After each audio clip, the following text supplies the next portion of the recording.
So glad you are up with us here at 6 a.m. on this Monday. I'm Eric Connard. And I'm Netta Irampur, and we want to get right to our top story here. Right now, a community is in mourning over the loss of a 14-year-old boy. This young man shot and killed in City Heights, and police are trying to track down the people responsible. CBS 8's Dana Marie McNichol live outside San Diego Police Headquarters downtown now with the latest update for us. Dana Marie.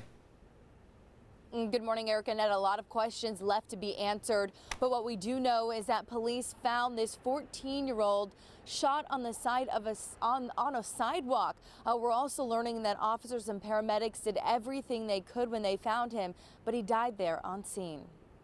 It happened so close to home, so I feel sorry for parents and their loved ones. It's happening more frequently. I mean, it's kind of like reliving the 90s. It was a big era where, that's, gangs and shootings.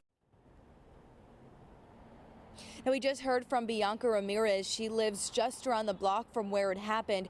As a mother herself, she says this tragedy is unimaginable. She lived in City Heights for 13 years and says shootings have started happening much more here. Now, the department says the victim was walking through the neighborhood in broad daylight on Sunday at 1:30 afternoon when officers say a group of men shot at him. It happened on Polk Avenue and 37th Street. Police do believe the suspects left southbound on 37th Street in a light-colored sedan. Now, the motive behind this shooting and murder is still very unclear. Police are still asking you for any information if you have it. They say you could remain anonymous, call Crime Stoppers.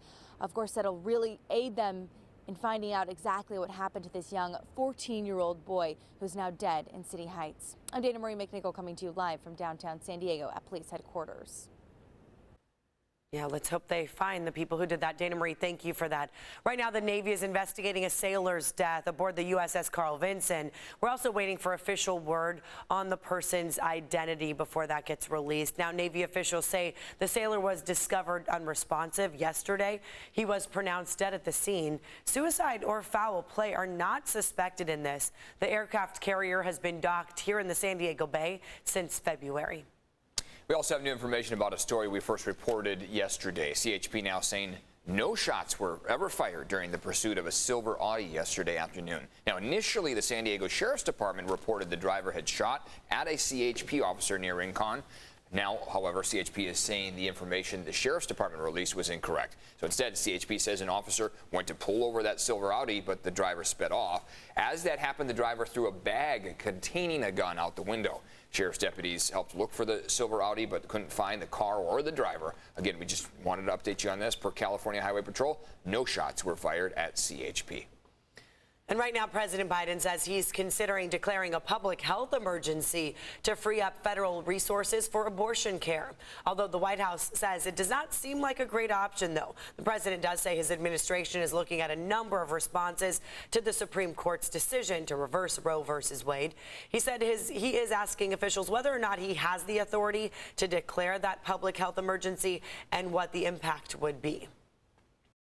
My ultimate goal is to reinstate Roe v. Wade as a national law by passing it in the United States Congress, and I'll sign it the moment that happens. Apparently he was spoken to while going on a bike ride there. Meanwhile, advocates for abortion care continue to rally as more states move to ban or restrict abortion access. I am no longer going to sit down and let the government tell me how my body should run. We need it federally legal so that abortions can be safe. The president also offered a message to abortion rights advocates saying, keep protesting. Right now, a pregnant woman in Texas says she plans to fight a ticket she got for driving in the carpool lane. Brandy Batone says to CNN about the moment she was pulled over and got a $215 ticket that she told the officer her unborn child was her passenger. She cited Roe versus Wade being overturned in her argument. Anti-abortion group Texas Alliance for Life argues that Texas may recognize an unborn child as a person, but the Texas Transportation Code does not. And today, the January 6th committee is gearing up for 2 more hearings this week. So now they'll be focusing on nationalist groups and how former President Donald Trump responded while the Capitol was being attacked. Committee member Jamie Raskin says a key focus will be testimony from former White House legal advisor Pat Cipollone. He was aware of every major move I think that Donald Trump was making to try to overthrow the 2020 election and essentially seize the presidency. And you will be able to watch tomorrow's hearing right here on CBS 8. It begins at 10 a.m. Today, some young lifeguards taking a leap for a good cause. Look at that. This is the only time people are allowed to actually jump from the Ocean Beach Pier. CBS 8's Chris Groh live in OB with a closer look. That's quite the drop there, Chris. Quite the drop, and I got to tell you, as we all know, the Pacific Ocean a lot colder than where I'm from in the Atlantic Ocean, and also a little bit rough today. So again, it'll be pretty interesting to see exactly what takes place and what the reactions are from the people that will be jumping in. Now, about 100 spots were sold to get people to go ahead and participate in this. Now, ticket sales ended, so it's not something that you can buy a ticket for today and participate in. However, there will be another jump later on in the year. But of course, this is a very key fundraiser for not only the San Diego Junior Lifeguards, but also in trying to make sure that the organization there can go ahead and raise money to help kids get free swim lessons. This is going to help fund swim lessons in communities where these kids don't normally either have access or due to their households, with income and things like that, having little to no swimming ability. So these are some of the stats that have been given out here in advance of this event. Children's accessibility to water in San Diego County.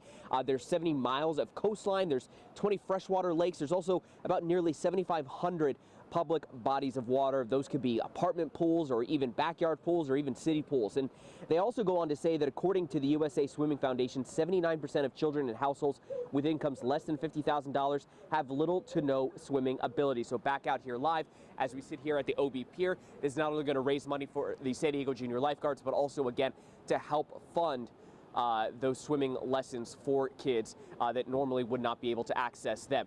Now, this will all be happening around 8 a.m. There will also be another jump at 12, and of course, we'll send things back to you. Okay, Chris, thank you very much.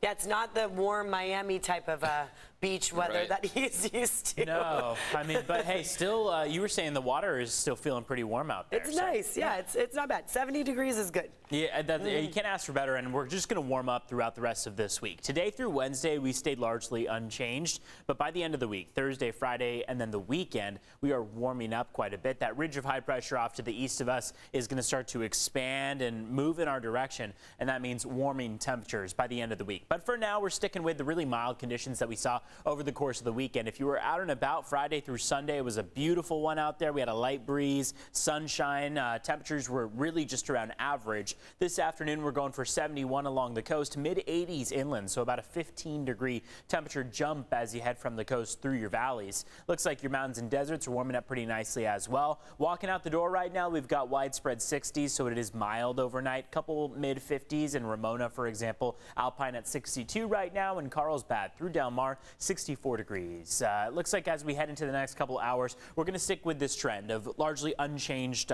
temperatures compared to 24 hours ago. You see how the 24-hour temperature change shows a lot of zeros, maybe a 1-degree change from your coast, ocean side all the way down through San Diego, but beyond that, nothing too crazy. This afternoon, we've got temperatures mostly in the 70s along the coast, 80s inland, El Cajon 85 degrees along with Escondido, but then as you head out toward the coastline, Encinitas is looking at a high of 69, 75 in Oceanside. Let's look at over the mountaintops, 113 for Borrego Springs and 84 for Mount Laguna. As far as traffic goes, no major crashes or collisions to kick off your Monday morning. It's 6:09 on the clock, and you can see there is nothing popping up on our maps here, just slightly slower speeds. A lot of people trying to get over to Coronado. No big surprise at 6 o'clock on a Monday morning. Back to you guys. Okay.